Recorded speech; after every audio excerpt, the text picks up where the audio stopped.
Now, former President Thabo Mbeki's mother, Epainette, will get a special official funeral this coming weekend. This was announced by the Minister in the Presidency, Jeff Radebe, yesterday.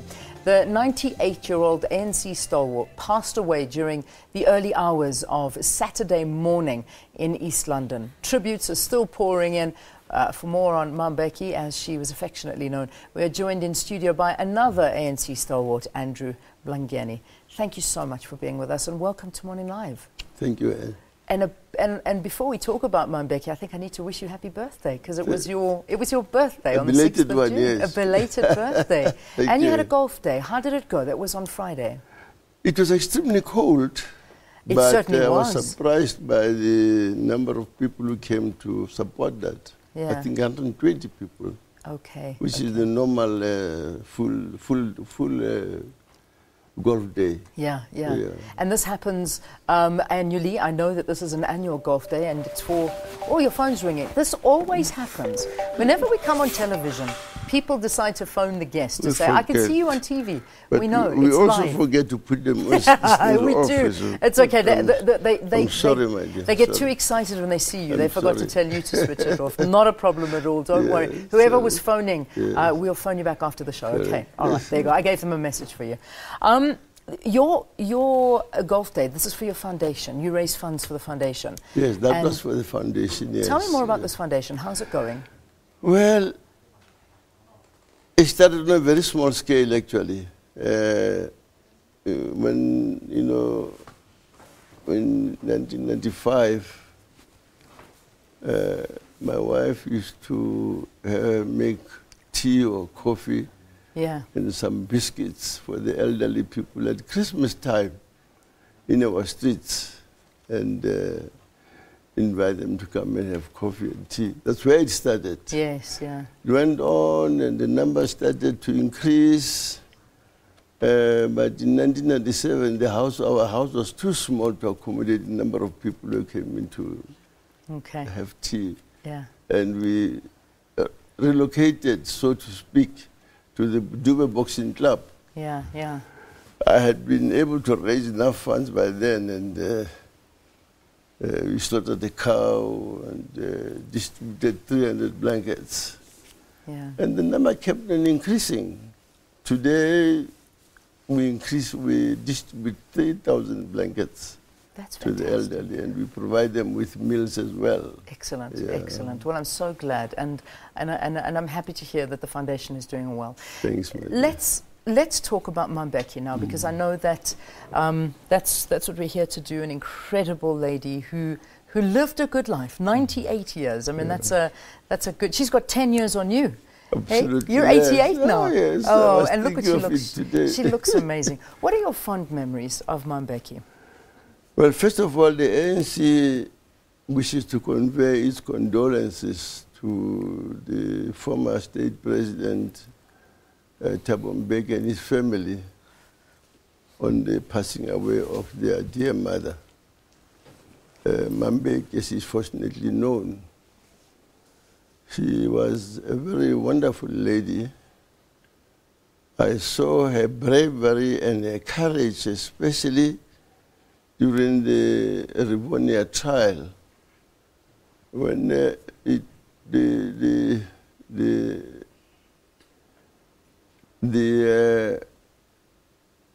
brutality and the harassment of the special branch was at its highest. Yeah.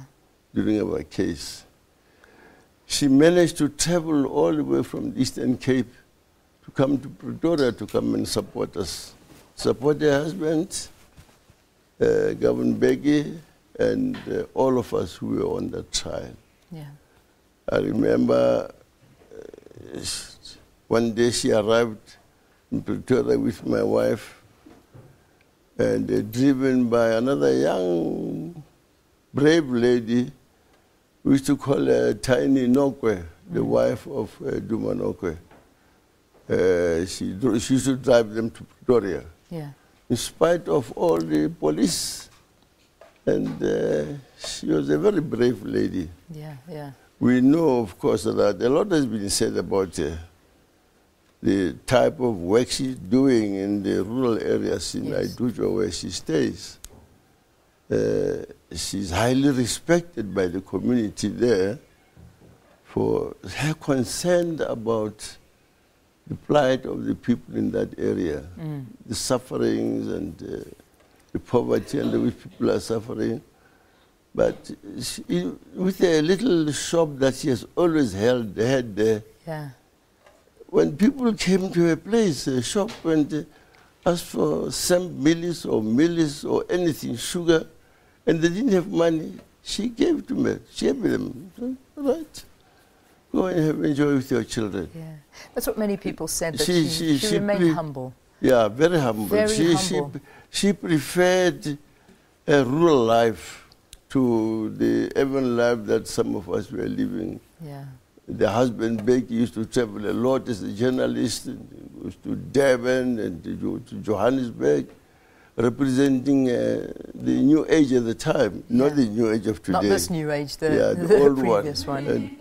And, but she has always been at home in the rural areas. The wonderful thing, I think, about MaMbeki is that she always kept her morals at heart, very close to her heart. Absolutely. Even though her son was the president of the country, she still gave him a lecture. Absolutely. She would still shout at him when she didn't agree with things he was doing. She was always critical of anything. I mean, whether it's a son in the top seat or anybody else, if she thinks things are not going well, she's always pointing a finger and saying, no, chaps. Hold back, hold it. We are going wrong here. Amazing. Correct the mistakes. Now, you saw... You know, she even when we were still on the island, serving our prison term, one thing that she was not in love with was the sea and that ferry.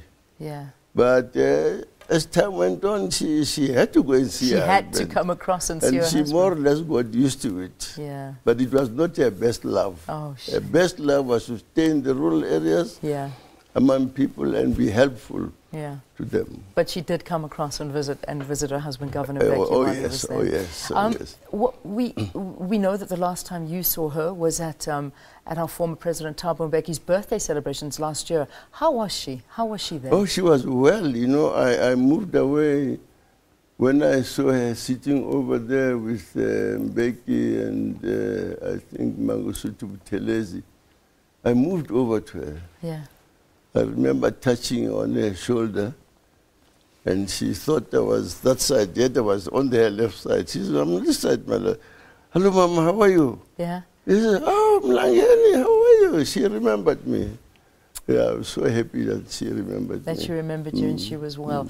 In 2012, she actually got an honorary doctorate from Rhodes University in law. And, I mean, that just is absolutely amazing, getting your honorary doctorate at 95, 96 years old, in the work that she did as a struggle hero against apartheid and what she did for her community, which I think you spoke about so well, because at that particular ceremony, she actually got one of the young girls from the rural area to get up and model her clothes that she'd been working through what MaMbeki had done. So how would you like people to remember her, in your views, just very quickly?